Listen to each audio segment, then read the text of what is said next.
welcome back to the next episode of Arrakis Central. Please remember to like and subscribe if you enjoy this content. Dune Part 2 is out. The reviews are looking good. The global box office projections are also looking very good. But one of the biggest questions right now on a lot of the book lovers' minds are, what are the largest changes? What are the biggest changes between the book and the film? Well, we're going to get into that. So here is the top 10 changes from Dune Part 2 and the book. Change number 1, Jameis's family. In the book, once Paul defeats Jameis in battle, as is shown in the end of Dune Part 1, once he arrives to the siege, he is then given the family, the wife, and his 2 sons of Jameis for himself, as it is Fremen tradition to essentially take over the responsibility of a person's family if you kill them in battle. I'm assuming they did this in the film. They cut this whole side plot out for the sake of time and editing, as it would soak up some time that really didn't need to be shown in the film. Although they did show Jameis having his water returned to the well, that entire scene was very cool. Change number 2, no 2-year time jump. So in the events of the book, there is a 2.5 year time period between when Paul meets up with the Fremen with his mother in the desert and until they really start kicking things into action against the Harkonnens. This is a pretty big change, but I'm assuming they did this due to time, editing, and to speed the story along. Now, there was a clever way that they portrayed the time span in this movie with the pregnancy of Lady Jessica, or rather Mother Jessica at the point of the film, where she slowly just gets pregnant in different scenes. Her stomach is shown larger and larger. So that is a good sense of progression during the movie. Change number 3, Alia's birth. In the book, Alia is changed into Reverend Mother within the womb of Jessica when she takes the water of life. This is actually shown in the film, but Alia will be born, and as an infant and as a toddler, she will have all of the skills and all knowledge of Bene Gesserit Reverend Mother, which is not shown in the film at all, as an Alia is never born in the movie. She is shown in a vision once Paul takes the water of life in the movie, and she's seen as portrayed by Anya Taylor-Joy. This was a huge plot deviance from the book to the film, and one of the major plot differences, honestly. As in the book, you see her as a child, basically almost the smartest person in the room, almost at times scaring the Fremen around them.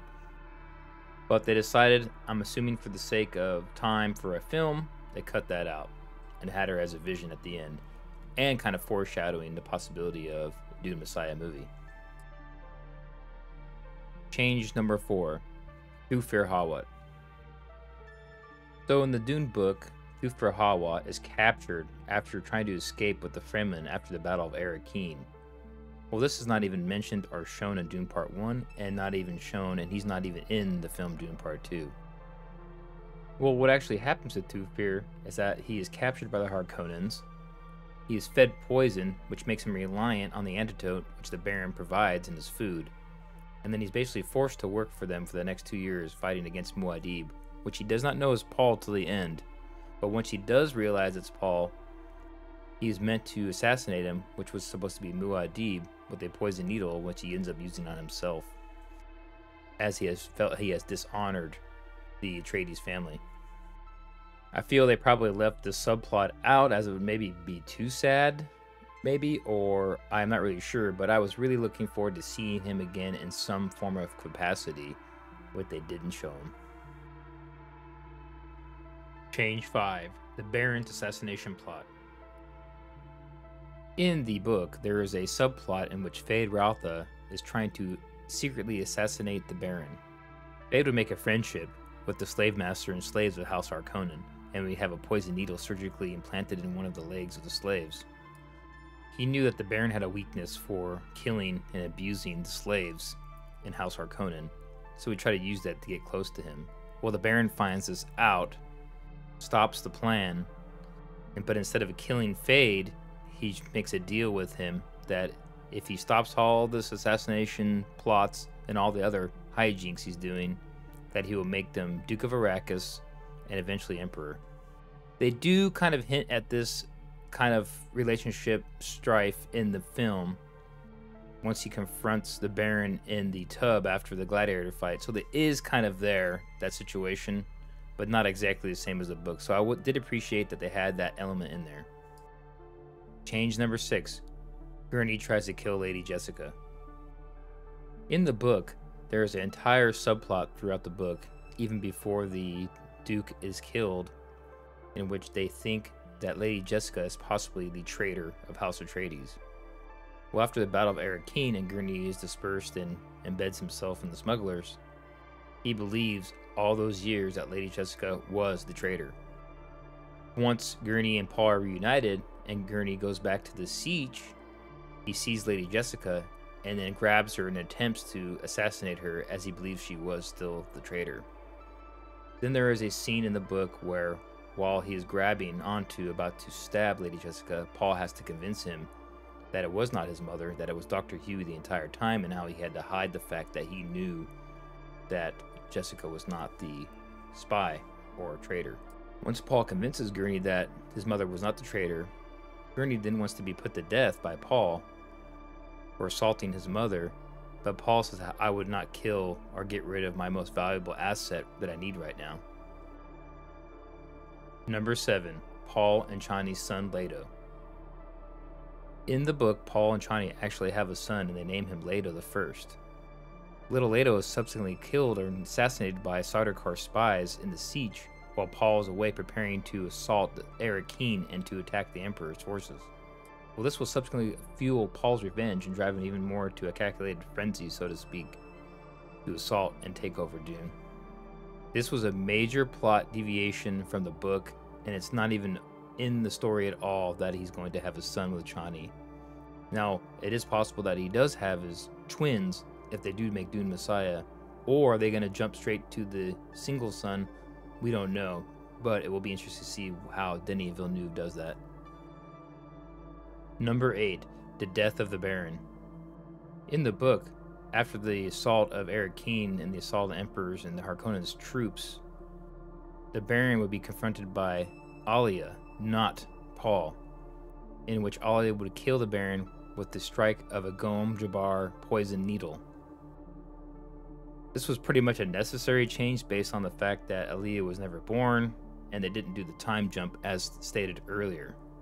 So in the movie, Dune Part 2, Paul just walks up the steps of the throne room, and then he assassinates the Baron himself, which is a pretty satisfying scene, but it is a large deviation from the book. Number 9. The final throne room scene. The final throne room scene showdown in the book shows a lot more dialogue between Paul, the Emperor, the Bene Gesserit, all the characters in the throne room. This is shown in the film, but it is slightly reduced, watered down, although the fight between Fade and Paul is very good in the movie, honestly. But overall, the end scene in the film seems very rushed and doesn't have that time to really put the different plot points and dialogue decisions in there from the book in accurately. Number 10. Chani's attitude towards Paul. In the end of the book, Chani is almost fully supportive of Paul, believing in Paul that he is the actual Lisan al-Gaib or Mahdi of the Fremen. This will be a large point of contention between the book readers and the film watchers, as in Chani in the movie portrayed as more of a non-believer of the prophecies. In the film, once Paul asks for the hand of marriage of Princess Irulan, you can obviously see that the character of Chani, played by Zendaya, is upset, and eventually she storms out of the throne room, doesn't go in line with the Holy War, summons a worm to go back into the deep desert by herself in solitude, and that's essentially how the movie ends. That's the last scene of the movie. Well, this is completely different from the book, as she essentially kind of goes along with the Paul's plan as she kind of trusts him. So that is a large plot point, but I'm assuming they added that in for modern audiences or to make some sort of extra drama in the story for leaving it open for a sequel. We'll have to see what happens from there. But Paul and Chani are supposed to go on and have 2 more children together. So we'll see what happens. If you did enjoy this video, make sure to like and subscribe to the channel. All the support is welcomed. And we will see you next time. Thank you.